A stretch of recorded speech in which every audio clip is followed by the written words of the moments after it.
सूर्य क्रिया आपके सिस्टम को बाकी सौर मंडल के साथ तालमेल में लाने का एक अद्भुत प्रयास है।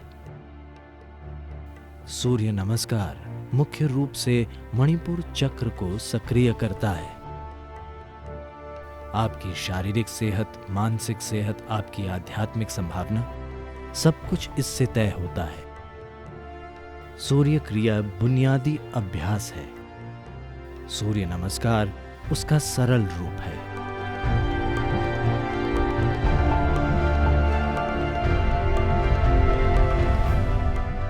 हठ शब्द में ह यानी सूर्य, ठ यानी चांद।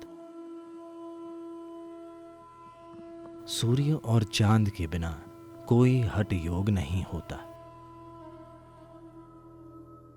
तो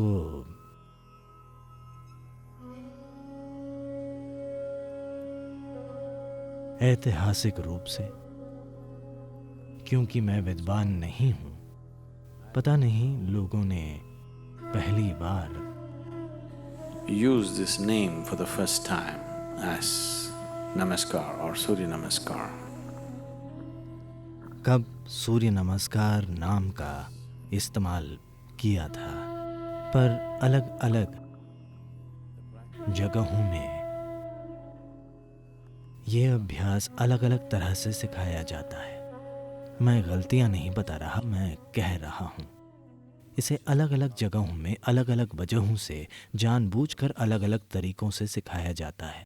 आश्रम में मुझे लगता है लोग 4 अलग अलग तरह के सूर्य नमस्कार का अभ्यास करते हैं। मैं एक अलग तरह का सूर्य नमस्कार करता हूं, यानी 5 तरीके।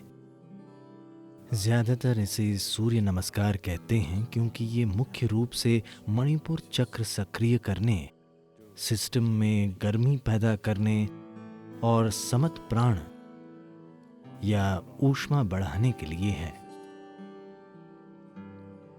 सौर शब्द सिर्फ एक प्रतीक नहीं है।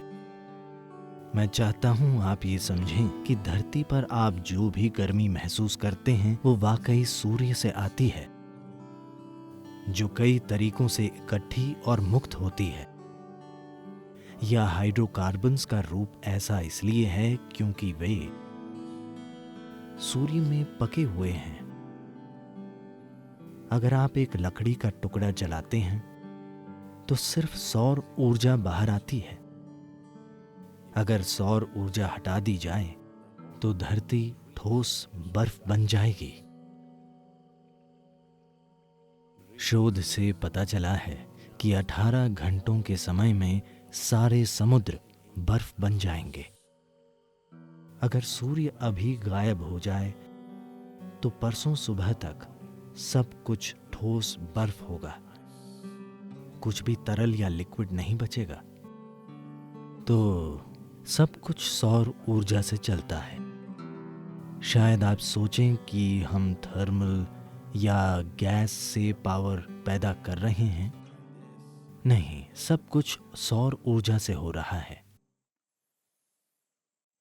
मुझे ये पक्का तो नहीं पता, मैं इसकी बारीकियां जानना चाहूंगा, पर अकेला उपवाद शायद अणु का टूटना हो सकता है। ये सौर नहीं है और तभी इसे सबसे प्रभावी और खतरनाक माना जाता है, क्योंकि उसमें इस सिस्टम के सामान्य ऊर्जा भंडार का उपयोग नहीं किया जाता, जो कि सूर्य है। So when we activate the sun in the system, the body begins to glow and shine. जब हम सिस्टम में सूर्य को सक्रिय कर देते हैं तब शरीर दमकने लगता है। अगर आपको कुछ ऐसी समस्याएं हैं जो आमतौर पर सिस्टम में ज़्यादा बलगम के रूप में प्रकट होती हैं, सिर्फ नाक में ही नहीं हर जगह बलगम बढ़ सकता है। जो व्यक्ति सूर्य नमस्कार करता है उसके ग्लैंड से निकलने वाले स्राव और बलगम के स्तर बहुत आसानी से संतुलित और ठीक रहते हैं। इससे सिर्फ शारीरिक सेहत ही नहीं, कई चीज़ें तय होती हैं। आपकी शारीरिक सेहत, मानसिक सेहत, आध्यात्मिक संभावना सब कुछ इसी से तय होता है कि आप में कितनी सौर ऊर्जा या कहें कि आपकी ग्रंथियों से निकलने वाले स्राव कितने संतुलित हैं। अगर ग्रंथि स्राव थोड़े भी असंतुलित हों तो यहाँ बैठकर सुनना भी बहुत मुश्किल होगा। ध्यान या कुछ और करना तो दूर की बात है। आपको अजीब महसूस होगा क्योंकि केमिस्ट्री कमजोर हो जाएगी। तो इसे संतुलित करने के लिए ये सबसे सरल और प्रभावी साधना है। जब हम हठ योगा स्कूल शुरू करेंगे तब हम एक खास तरह का सूर्य संबंधी अभ्यास सिखाएंगे। काफी कुछ सूर्य नमस्कार जैसा, पर उसे सूर्य क्रिया कहते हैं। उसमें खास तरह से सांस लेना और दूसरी चीजें शामिल हैं। सूर्य क्रिया आपके सिस्टम को पूरे सौर मंडल के तालमेल में लाने का एक अद्भुत प्रयास है। सूर्य नमस्कार और सूर्य शक्ति ये दोनों अभ्यास दूर के रिश्तेदार हैं। अगर आप लोगों को बारीक चीजें बताएंगे तो हर कोई नहीं समझेगा, तो उन्हें थोड़ा सरल बनाया गया है।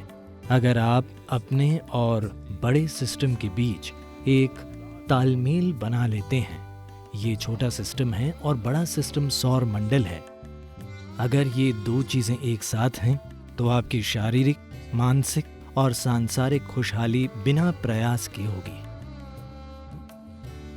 आप जो भी करेंगे वो अच्छे से होगा। सूर्य क्रिया बुनियादी अभ्यास है। सूर्य नमस्कार उसका सरल रूप है।